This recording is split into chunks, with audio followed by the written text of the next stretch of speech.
Racist bikers mess with black soldier at bar. But his next move stuns everyone.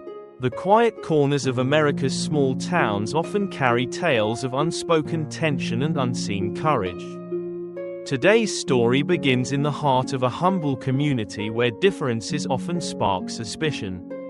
And integrity becomes the measure of a person. Meet James Carter, a soldier fresh off deployment, who steps into a roadside bar for a quiet evening but soon finds himself at the center of a confrontation that tests not only his courage but the humanity of those around him. This tale unfolds in 5 chapters, each peeling back layers of prejudice, resilience, and the unexpected power of forgiveness. Let's begin. James Carter adjusted his rearview mirror as the last rays of sunlight dipped below the horizon. The small town of Riverbend, Georgia, stretched out in front of him, a quiet place with wide streets and faded storefronts. After months overseas, he longed for peace, a moment to feel normal again. That longing led him to Mason's Tavern, a modest bar off the highway, known for its cheap drinks and an old jukebox playing country classics. Parking his weathered SUV, James stepped out, his combat boots hitting the gravel. He straightened his khaki pants and adjusted the dark green jacket that bore subtle signs of his military service, nothing too flashy. Just enough for comfort. As he opened the heavy wooden door of the bar, the familiar sounds of laughter, clinking glasses, and faint music filled the air. Inside, Mason's Tavern was exactly as James remembered. A long, scuffed bar counter, a few pool tables, and a mix of locals who greeted each other with nods and smiles. James scanned the room and chose a corner table, just far enough from the noise. He ordered a glass of iced tea, savoring the chance to unwind after months of discipline and duty. But peace didn't last long. A group of 6 bikers entered, their leather jackets heavy with patches and insignias from years of road trips and bar fights. They were loud, their boots echoing on the wooden floor as they claimed a section of the bar like it was their own. James barely glanced their way, focusing instead on the jukebox that was now playing a slow Willie Nelson tune. Unfortunately, the leader of the group, a burly man named Roy Grizz Henderson, wasn't one to be ignored. Grizz, with his graying beard and eagle tattoo, locked eyes with James almost immediately.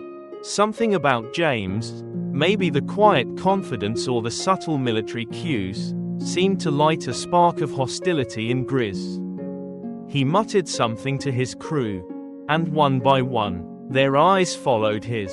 The air grew heavier as Grizz leaned back against the bar, gesturing in James's direction. His voice, rough and condescending, cut through the music. "Nice jacket, soldier boy. What are you, some weekend warrior trying to look tough?"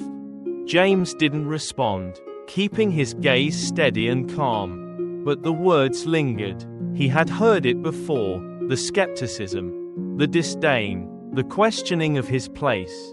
It wasn't new, but it never got easier. Grizz took a step closer, his crew following suit. "Where'd you serve? Huh? Or are you just playing dress up for the free drinks?" The bartender, a wiry man named Charlie, shifted uncomfortably behind the counter, his hand hovering near the phone. The regulars exchanged uneasy glances. Sensing trouble brewing, James finally looked up, his voice even but firm. "I'm just here for a quiet drink. I don't want any trouble." Grizz smirked, his bravado amplified by the presence of his friends.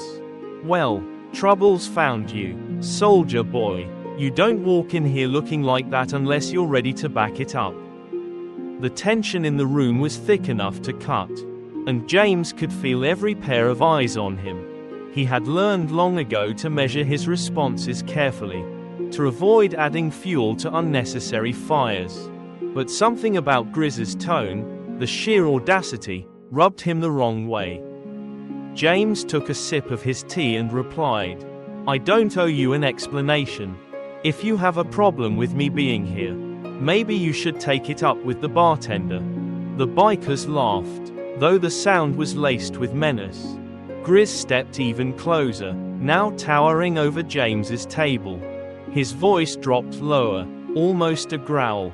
Big words for someone without boots or tags to back him up. "Prove it. Show me something that says you're the real deal." James stayed calm, though his muscles were taut, ready for whatever came next. He had faced worse than a few angry men in a bar. But this wasn't the battlefield. This was home, or at least it was supposed to be. "I don't need to prove anything to you," James said, his voice like steel wrapped in velvet. "But if you're smart, you'll walk away." Grizz's eyes narrowed, the challenge clear in his stance. The jukebox seemed to grow quieter, the room holding its breath as the moment teetered on the edge of chaos. Then, with a smirk that didn't reach his eyes, Grizz said, "We'll see about that," and motioned for his crew to follow him back to the bar. But James knew this wasn't over. As he sat back, his mind racing with possibilities, James couldn't help but wonder what kind of storm he had just stepped into. Whatever it was, he was ready. But was the town of Riverbend ready for him? The atmosphere in Mason's tavern had shifted. What began as a quiet evening now felt like a powder keg waiting for a spark. James Carter could feel it, the sidelong glances from the regulars, the murmurs traveling through the room. At the bar, Grizz and his crew were huddled together, their voices low but laced with intent. Every now and then, one of them would glance James's way, the tension palpable. James stayed in his corner, outwardly calm but internally vigilant. Years of military training had honed his senses, and right now, they were screaming at him to be ready. But he didn't move. His tea sat untouched on the table as he kept his focus on the group of bikers, who were now laughing, loud, forced laughs meant to draw attention. From the corner of his eye, James caught Charlie, the bartender, wiping glasses with an unsteady hand. The man gave James a quick, nervous nod as if to say, "I'm watching, but don't expect me to get involved." James sighed quietly. He didn't blame Charlie. Most people weren't eager to step into the middle of someone else's fight. But this wasn't just about him anymore. It was about what Grizz and his crew represented: unchecked arrogance, prejudice, and a refusal to respect boundaries. James had dealt with that kind of attitude before, overseas and at home. It never ended well. Suddenly, the heavy thuds of boots against wood broke his thoughts. Grizz was on the move again, his crew trailing behind like a pack of wolves circling prey. This time, they didn't stop at the bar. They were headed straight for James. The chatter in the room died down, replaced by an uneasy silence. Even the jukebox seemed quieter as Grizz stopped a few feet from James's table, crossing his arms over his broad chest. His smirk was back, sharp and taunting. "You know," Grizz began, his gravelly voice carrying through the room. "It's funny how quiet a guy gets when you ask him a real question. Makes me wonder what you're hiding, soldier boy." James leaned back in his chair, his hands resting lightly on the table. He looked up at Grizz, his expression unreadable. "I'm not hiding anything," he said evenly, "but I'm also not here to entertain you." The men behind Grizz chuckled, their laughter tinged with malice. One of them, a wiry man with a scar across his cheek, chimed in, "Maybe he's just scared.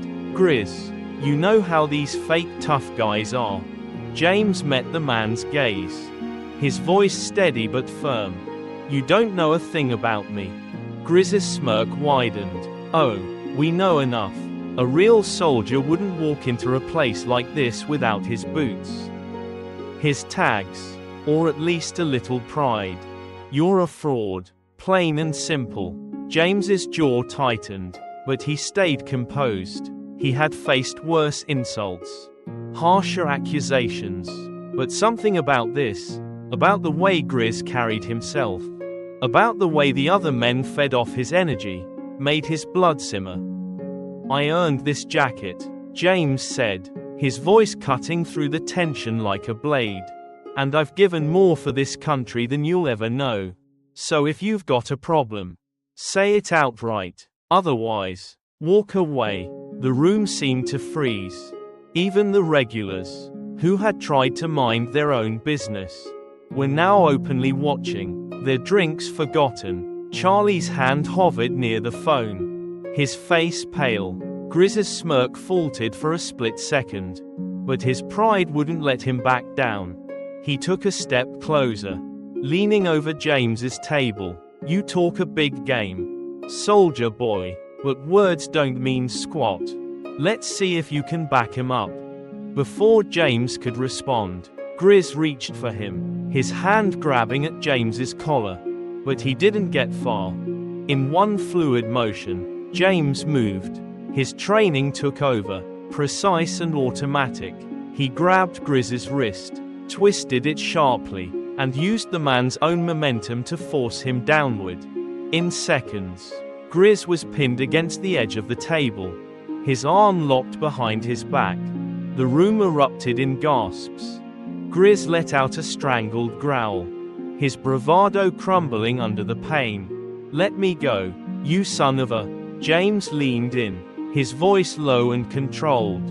I warned you to walk away. This isn't a fight you want. The rest of the bikers froze, their eyes wide with shock. None of them moved to help Grizz. They were too stunned by how quickly the situation had turned. Even Charlie looked like he couldn't believe what he was seeing. Hey, man, one of the bikers stammered, his hands half raised. Let him go. He didn't mean nothing by it. James glanced up, his eyes sharp and unyielding. He grabbed me. You all saw it.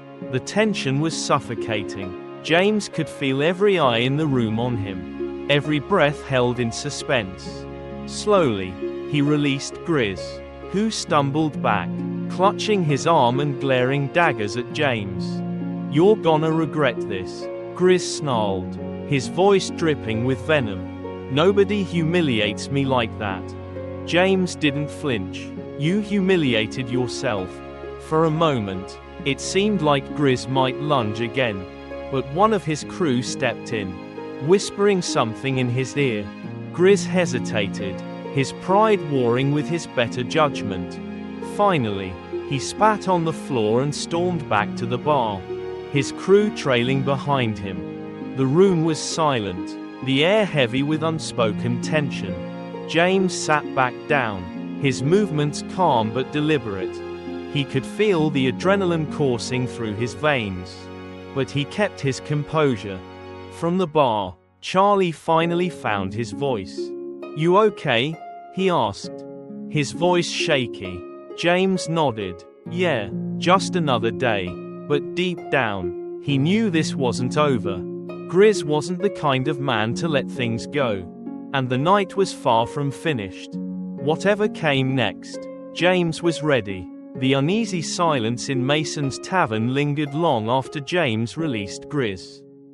Though the confrontation had ended, the atmosphere was charged, crackling with tension. James remained seated, his calm demeanor masking the steady rhythm of his heartbeat. He knew this wasn't over. Men like Grizz didn't let go of a grudge, especially when it was fueled by wounded pride. At the bar, Grizz nursed his bruised ego along with a fresh beer.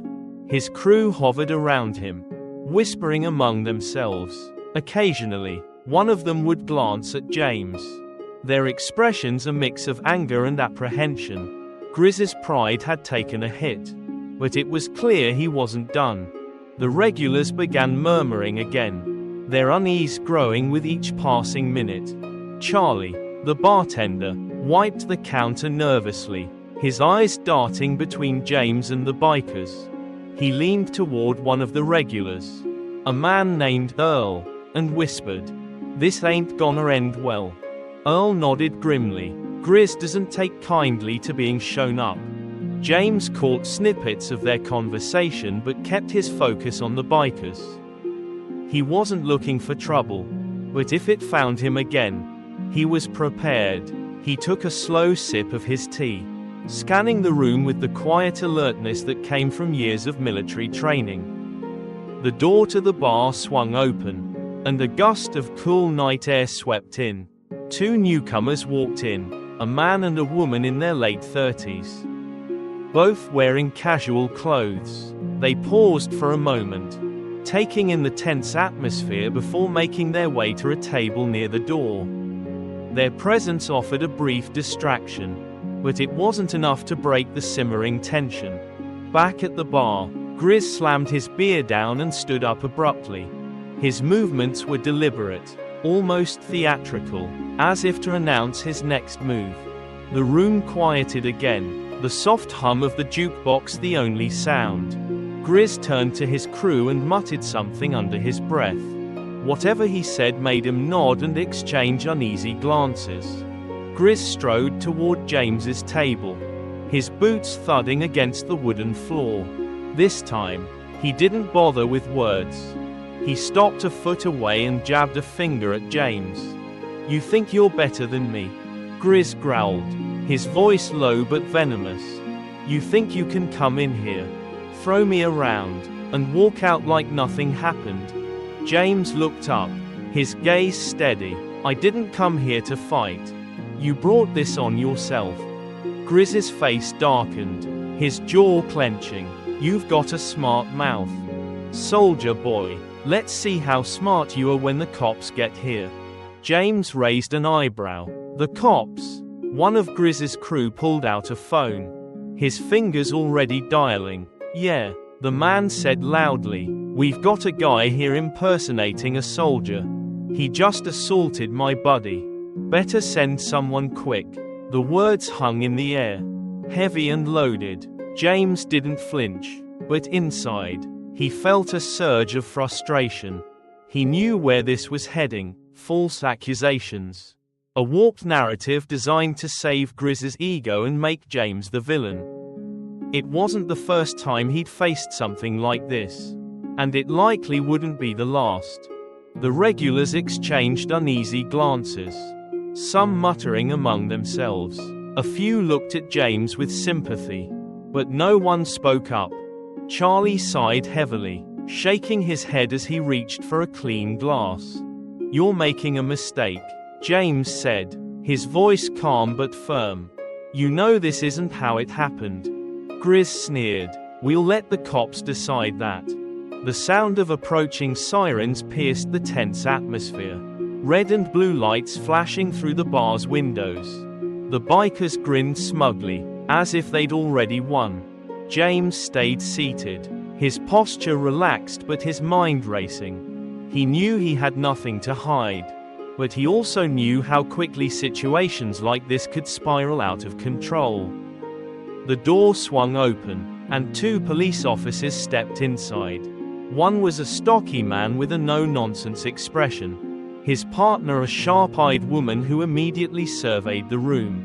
Their presence silenced the bar, all eyes turning to them. "Got a call about an altercation," the male officer said, his voice firm. "What's going on here?" Grizz wasted no time stepping forward, pointing an accusing finger at James. "That guy assaulted me, and he's pretending to be a soldier. Look at him. No boots, no tags. He's a fraud." The officers turned their attention to James, their expressions unreadable.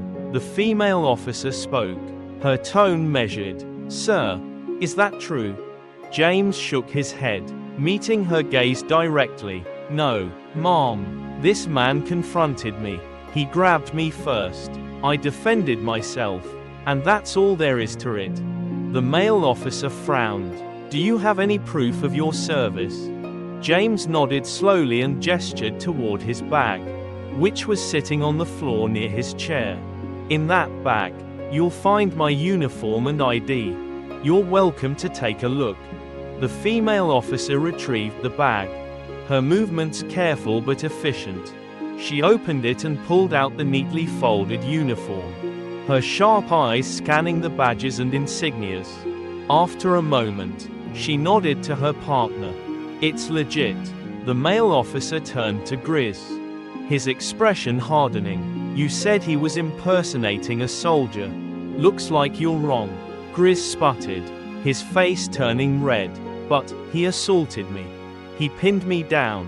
The female officer raised an eyebrow. "From what I'm hearing, you grabbed him first. That makes you the aggressor." The regulars began murmuring in agreement. "Oh," one of the older patrons spoke up. "She's right. We all saw it. That man didn't do anything wrong. Grizz started it." Grizz's crew shifted uncomfortably, their earlier bravado fading. Even Charlie, the bartender, chimed in. "Yeah." Grizz was looking for trouble the moment he walked in. The officers exchanged a look before the male officer addressed Grizz. "Here's how this is going to work. We'll file a report, but you should know false accusations can land you in trouble. I suggest you drop it and leave." Grizz glared at James one last time before storming out, his crew trailing behind him. The officers turned back to James, their expressions softening slightly. "Thank you for cooperating," the female officer said. "We'll make sure this is documented correctly." James nodded. "I appreciate it." As the officers left, the bar began to return to normal. But James knew the night had left its mark. This wasn't the end of the storm, just a temporary calm. The night at Mason's Tavern settled back into a semblance of normalcy after the officers left. But the air remained heavy with unspoken tension. James Carter stayed in his corner, finishing his iced tea as the regulars slowly returned to their conversations. The bikers had gone, their loud bravado replaced with a resentful silence. But James knew better than to assume they were gone for good. Charlie, the bartender, walked over hesitantly. He placed a fresh glass of tea on the table, his voice quiet. "On the house," he said, offering a weak smile. "For the trouble." James nodded his thanks but didn't say much. He appreciated the gesture, though it did little to erase the events of the evening. He wasn't one to dwell on conflict, but tonight had left a bitter taste in his mouth, not because of the altercation itself, but because of what it represented: prejudice, insecurity, and misplaced pride, all wrapped up in a toxic cocktail that seemed to follow him wherever he went. As he prepared to leave, James noticed a few patrons giving him nods of respect. Earl, the older man who had spoken up earlier, even gave him a small salute. It was a quiet acknowledgement, but it meant something. Not everyone was like Grizz. James grabbed his bag and headed for the door, his boots echoing softly on the wooden floor. The cool night air hit him as he stepped outside, a welcome reprieve from the tense atmosphere inside the bar. His SUV sat in the gravel lot, bathed in moonlight. He scanned the area instinctively, a habit formed from years of military service. The lot was empty except for a few scattered vehicles, and the highway beyond was quiet. But as he reached for the driver's door, a sound stopped him, a low rumble growing louder. James turned toward the source, his body tensing. In the distance, the glow of headlights cut through the darkness, accompanied by the unmistakable roar of motorcycles. Grizz and his crew, the bikers, rolled into the lot like a pack of wolves, their engines growling in unison. James counted 6 of them, all wearing their leather jackets adorned with patches and insignias. Grizz led the charge, his face set in a scowl that spoke volumes. This wasn't over, not by a long shot. James stayed where he was, his posture relaxed but alert. He'd been here before, outnumbered, outgunned, with no backup in sight. But fear wasn't part of his equation. if they wanted to escalate things. He was ready. The bikers parked in a semicircle, cutting off James's path to the road. Grizz dismounted first, followed by the others. They approached slowly, their boots crunching on the gravel. The quiet of the night only amplified the menace in their movements. "You thought you were done with us, soldier boy," Grizz growled, stopping a few feet away. "Think again." James met his gaze evenly. "You don't want to do this, Grizz. Walk away." Grizz laughed bitterly, his voice echoing in the empty lot. "Walk away? You humiliated me in front of everyone back there. You think I'm just gonna let that slide?"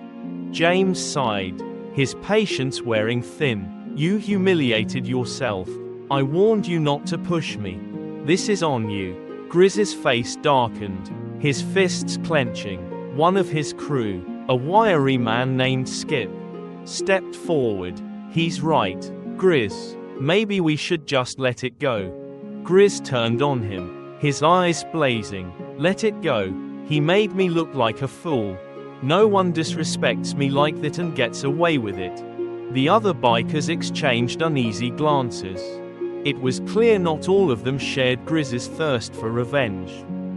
But none of them had the courage to openly oppose him. James took a step forward, his voice calm but firm. "This isn't going to end the way you think it will, Grizz. Whatever point you're trying to prove, it's not worth it."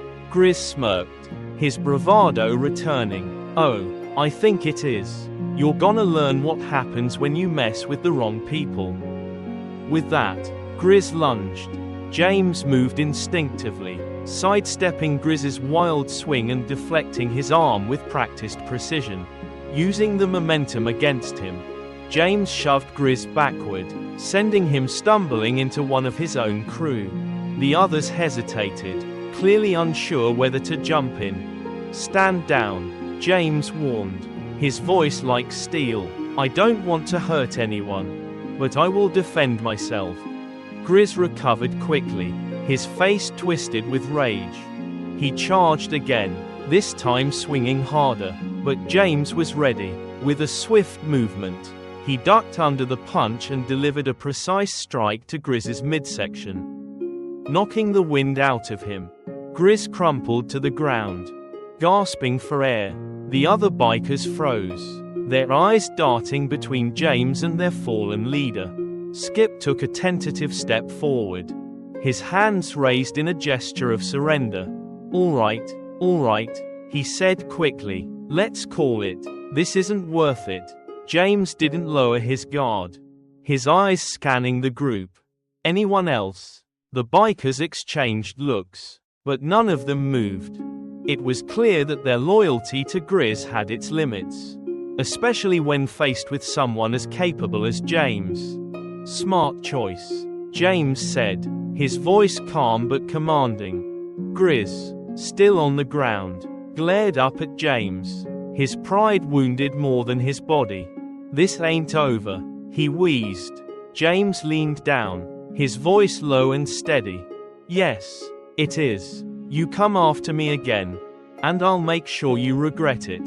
With that, James turned and walked back to his SUV. He climbed in, started the engine, and pulled out of the lot, leaving the bikers behind in the glow of his taillights. As he merged onto the highway, the adrenaline began to fade, replaced by a quiet resolve. This wasn't just about standing up for himself.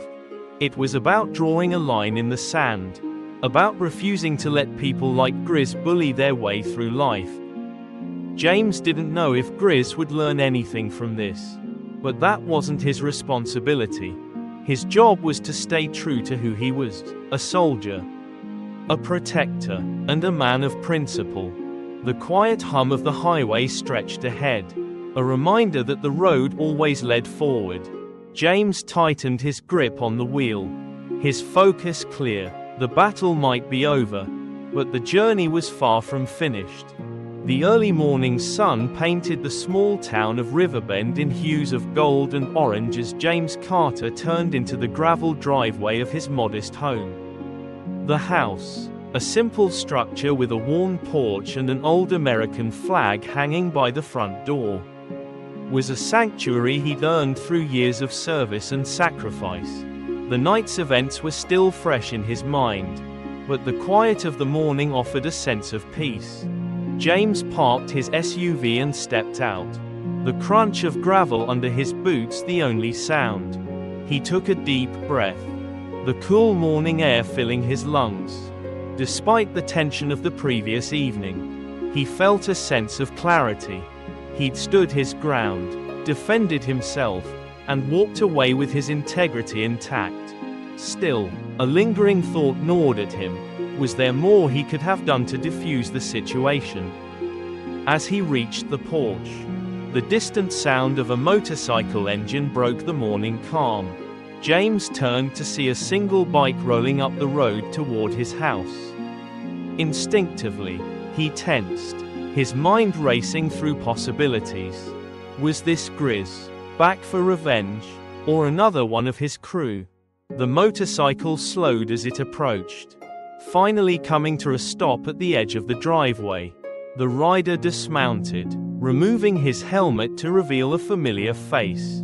It was Skip, the wiry biker who had tried to reason with Grizz the night before. His leather jacket was slung over one shoulder, and his posture was cautious, almost apologetic. James stepped off the porch, his expression neutral but guarded. "You've got some nerve showing up here," he said evenly. Skip raised his hands in a gesture of surrender. "I'm not here to cause trouble, man. I wanted to talk." James studied him for a moment, then nodded. "Go ahead." Skip hesitated, as if searching for the right words. "Look, I know last night got out of hand. Grizz, he's got this way of dragging people into his mess. And I've been following him for too long. I should have stepped in, stopped him before things got that far.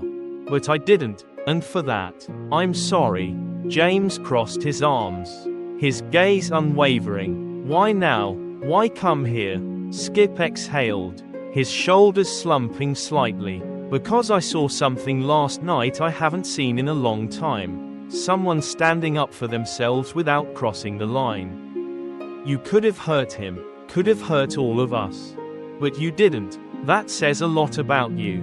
James's expression softened slightly, though he remained wary. "And what do you want from me?" "Forgiveness," Skip said simply, "and maybe a chance to do better. I've spent too many years going along with Grizz's nonsense, thinking it made me strong. But all it's done is make me ashamed. Watching you handle yourself the way you did, it made me realize I need to change." For a long moment, James said nothing. He could see the sincerity in Skip's eyes, the weight of guilt and the hope for redemption. He'd heard plenty of apologies before, some genuine, some hollow, but this one felt different. Not because of the words, but because of the effort it took for Skip to show up at all. Finally, James nodded. "Change starts with taking responsibility. You've done that much. Now it's up to you to follow through." Relief washed over Skip's face. "Thank you," he said quietly. "I mean it." James offered a small, firm nod. "It's not me you need to prove anything to. It's yourself. And if you want to change, start by cutting ties with people like Grizz." Skip looked down, nodding slowly. "Yeah, you're right. It's time I moved on."